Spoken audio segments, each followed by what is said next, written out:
రోజుల క్రితం కాంగ్రెస్ ఎంపీ అభ్యర్థి నామినేషన్ సందర్భంగా మా మెదక్ జిల్లాకు వచ్చి ఉత్తర కుమార ప్రగల్భాలు పలికి కొత్త మాటలు మాట్లాడి నోరున్నది కదా అని ఏది పడితే మాట్లాడి వెళ్ళిపోయినటువంటి ముఖ్యమంత్రి రేవంత్ రెడ్డి గారికి నేను అదే రోజు సాయంత్రం చెప్పిన మళ్ళీ ఇప్పుడు మీ ద్వారా మరొకసారి గుర్తు చేద్దాం అనుకుంటున్నాను.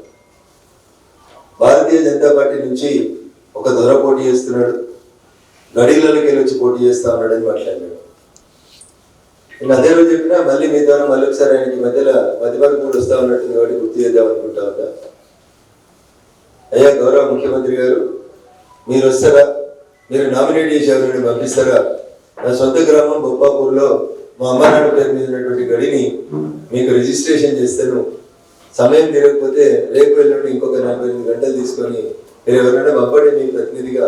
తప్పకుండా రఘునందన్ రావు ఏ గడిలో నుంచి వచ్చిండో ఆ గడి రేవంత్ రెడ్డి గారి పేరు మీద లేదా వారు చెప్పినటువంటి వ్యక్తుల పేరు మీద, వారి ఏజెంట్ల పేరు మీద రిజిస్ట్రేషన్ చేయడానికి నేను సిద్ధంగా ఉన్నా. ఇది మొదటి విషయం. రెండో మాట ఆ రోజు చెప్పినా నేను ఈ రోజు చెప్తా ఉన్నా. మెదక్ నరేంద్ర మోడీ ఏం చేయలేదు, ఇందిరా మీద చేసిందని అన్ని అబద్ధాలు జరిగిపోయారు. ఆ రోజు చెప్పినా ఇప్పుడు కూడా చెప్తా ఉన్నాను. బిహెచ్ఎల్ ఇందిరమ్మ తెలియదు రేవంత్ రెడ్డి గారు. బిహెచ్ఎల్ 1964లో వచ్చింది, ఇందిరమ్మ 1980లో వచ్చింది మెదక్కి. ఇక్రిసాట్ 1972లో వచ్చింది రేవంత్ రెడ్డి గారు, ఇందిరమ్మ 1980లో వచ్చింది. బీడీఎల్ కంపెనీ 1970లో వచ్చింది, ఇందిరమ్మ 1980లో వచ్చింది. ఇవన్నీ అబద్ధాలు చెప్పి చివరిగా మీరు ఏమడిగారంటే 2 బస్సులు కట్టుకొని దుబ్బాకకు వస్తా, నువ్వో మీ మోడీయో ఈ మెదక్కో ఆ దుబ్బాకకో ఏమైనా చేస్తే చూపించు అని అడిగారు. నేను 2 రోజుల నుంచి ఎదురు చూస్తున్నా, మీ బస్సు మా దుబ్బాక వస్తుందా మెదక్ వస్తుందా అని. 2 రోజుల నుంచి మీరు రాలేదు, మీ బస్సు రాలేదు దుబ్బాకకి. అందుకని నేనే మీ పట్టణంకి వచ్చిన రేవంత్ రెడ్డి గారు. బహుశా మీ ఆఫీస్లో మీరు ఉన్నారో లేదో తెలియదు, నేను ఎలక్షన్ క్యాంపెయిన్ పోయినా బిజీగా ఉంటారనే ఉద్దేశం కొద్దీ పోస్టల్ మాధ్యమం ద్వారా, కొరియర్ ద్వారా నరేంద్ర మోడీ గారు 2014 నుంచి 2014 నుంచి 2024 దాకా మా మెదక్ పార్లమెంట్కి ఏం చేసిండ్రు అని మీరు అడిగారు. 1 రూపాయి ఇచ్చిండా అని అడిగారు, 1 రోడ్ వేసిండా అని అడిగారు. మళ్ళీ చెప్తా ఉన్నా నేను, ఆ రోజు నువ్వు నిల్చొని మాట్లాడిన రోడ్డు 765D నరేంద్ర మోడీ గారు జాతీయ రహదారి కింద ఇచ్చారు. ఇక ఊకి అన్ని దారులు కష్టమవుతుందన్న, నీకు రాసిచ్చిన కూడా అన్ని తప్పు రాసిస్తుంది. అందుకని మంచిగా నేనే ఒక పుస్తకం తయారు చేసుకొని వచ్చినా. నువ్వు ఖాళీ ఉన్నప్పుడు చదువుకో, నీకు చదువుకుని చదువుకోక లేకపోతే నీవు అన్ని బాధ్యతలకు ఇచ్చి చదువుకో. ఇది ఒక్క మెదక్ పార్లమెంట్కి నరేంద్ర మోడీ గారు రోడ్లకు ఎన్ని ఇచ్చిరు, మోరీలకు ఎన్ని ఇచ్చిరు, చెట్లకు ఎన్ని ఇచ్చిరు, ట్రీ గార్డులకు ఎన్ని ఇచ్చిరు, రైతు వేదికలకు ఎన్ని ఇచ్చిరు, వైకుంఠ ధామాలకు ఎన్ని ఇచ్చిర్రు ఒక్కసారి చదువుకోవాలా. మంచి తెలుగులో పంపిస్తున్నాం అన్న, వేరే భాష అయితే మనకు కష్టమవుతుందేమో, ఇబ్బంది పడతారేమో అని పూర్తి తెలుగులో రాసి పంపిస్తా ఉన్నామన్నా. అక్కడక్కడ ఇంగ్లీష్ అబ్రివేషన్స్ ఉంటే దానికి తెలుగు అర్థాలు కూడా రాసిన వల్ల ఈ పుస్తకాన్ని కొరియర్ రూపంలో గౌరవ ముఖ్యమంత్రి గారికి, సెక్రటరియట్ కి ఇప్పుడు మీకు అందరికీ చూపించిన తర్వాత దీన్ని కొరియర్ ద్వారా పోస్ట్ చేసి ముఖ్యమంత్రి గారికి పంపిస్తాను. మీరు 24 గంటలు తీసుకుంటారా, 48 గంటలు తీసుకుంటారా, వద్దురా కన్నా మనకెందుకు పంచాయతీ అంటే మే 13 ఎలక్షన్లు అయిపోయినాక 15 నాడు అవుతారా, మీరు ఎప్పుడు వచ్చినా సరే అన్న బాధాప్తా ప్రింట్ చేసినటువంటి ఒక పుస్తకం అన్న. ఇది రాష్ట్రానికి ఇచ్చిన పైసలు అనుకునేవారు రేవంత్ అన్న. ఇది ఓన్లీ మెదక్ పార్లమెంట్ నియోజకవర్గానికి ఈ దేశ ప్రధాని నరేంద్ర మోడీ గారు చెట్లకి, స్వచ్ఛ భారత్ కి, అమృత పథకం కింద మున్సిపాలిటీలకి, అండర్ గ్రౌండ్ డ్రైనేజీలకి నరేంద్ర మోడీ గారి ప్రభుత్వం మెదక్ పార్లమెంట్ నియోజకవర్గానికి ఇచ్చినటువంటి నియోజకవర్గాల వారిగా ఆఖరికి స్వనిధి కింద ఇచ్చిన డబ్బులు, ఉపాధి హామీ కూలీ పథకం కింద ఎంపిక చేసినటువంటి కూలీల సంఖ్యతో సహా ముద్రలో చెల్లించిన, పిఎం కిసాన్ సమ్మాన్ నిధి ఎత్తించిన, ప్రతి పథకం కింద వచ్చిన లబ్ధిదారుల సంఖ్య, ఇచ్చిన డబ్బులు పేజీల వారిగా తీసుకొని చదువుకోన్నా, నియోజకవర్గాల వారిగా సెపరేట్ చేసి నీకోసమే కొట్టించినవన్నా. అన్ని ఒక దగ్గర ఆగమాగం అయిపోతారేమో ఉద్దేశం కొద్దీ మొట్టమొదటి నువ్వు అడిగినావు కదా దుబ్బాక కొత్త అని, అందుకని ఈ పుస్తకాన్ని దుబ్బాకతోనే మొదలు పెట్టినారు రేవంత్ రెడ్డి గారు. దుబ్బాక నియోజకవర్గానికి నరేంద్ర మోడీ గారు ఏమి ఇచ్చారు ప్రధానమంత్రి అయినాక.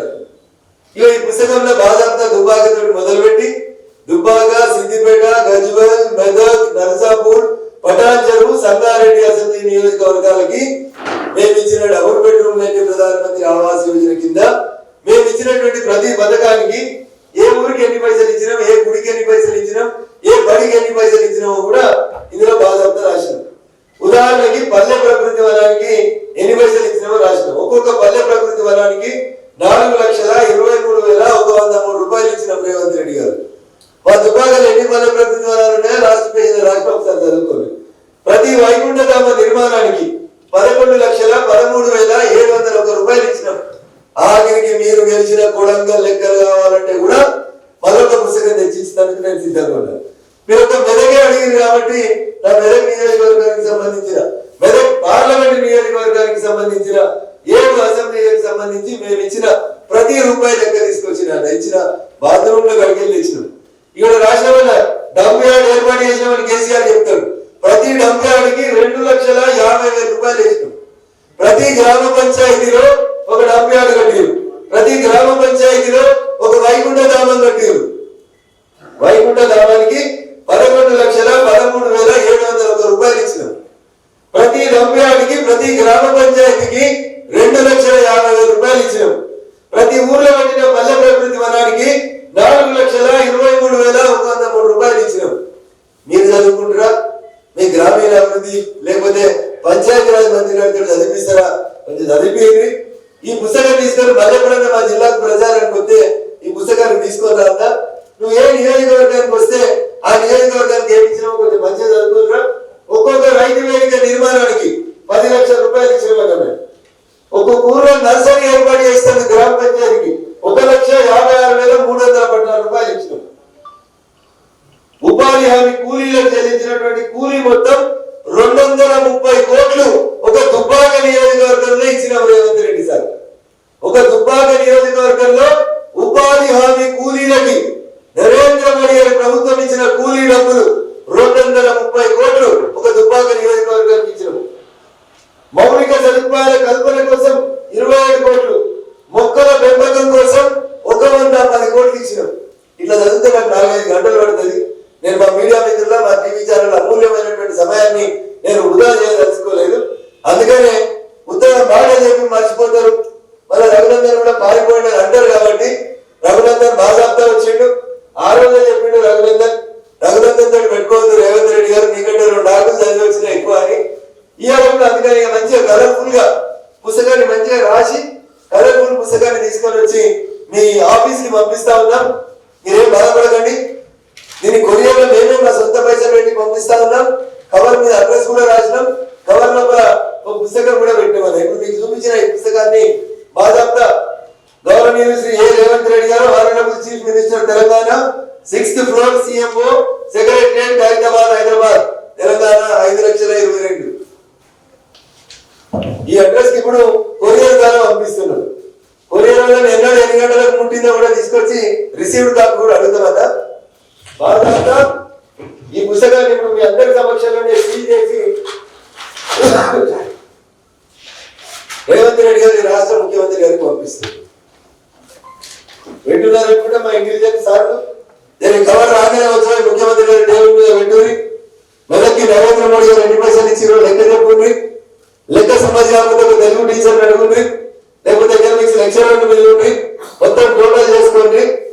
ఇవే కాదు, మీ కొడంగల్ అసెంబ్లీ నియోజకవర్గంలో ఉన్నటువంటి ప్రతి గ్రామ పంచాయతీకి డంప్ వాటికి ఇచ్చిన పైసలు, నర్సరీలకు ఇచ్చిన పైసలు, శ్మశాన వాటికి ఇచ్చిన పైసలు కావాలంటే ఇంకో పుస్తకం కూడా పంపిస్తారు రేవంత్ రెడ్డి గారికి.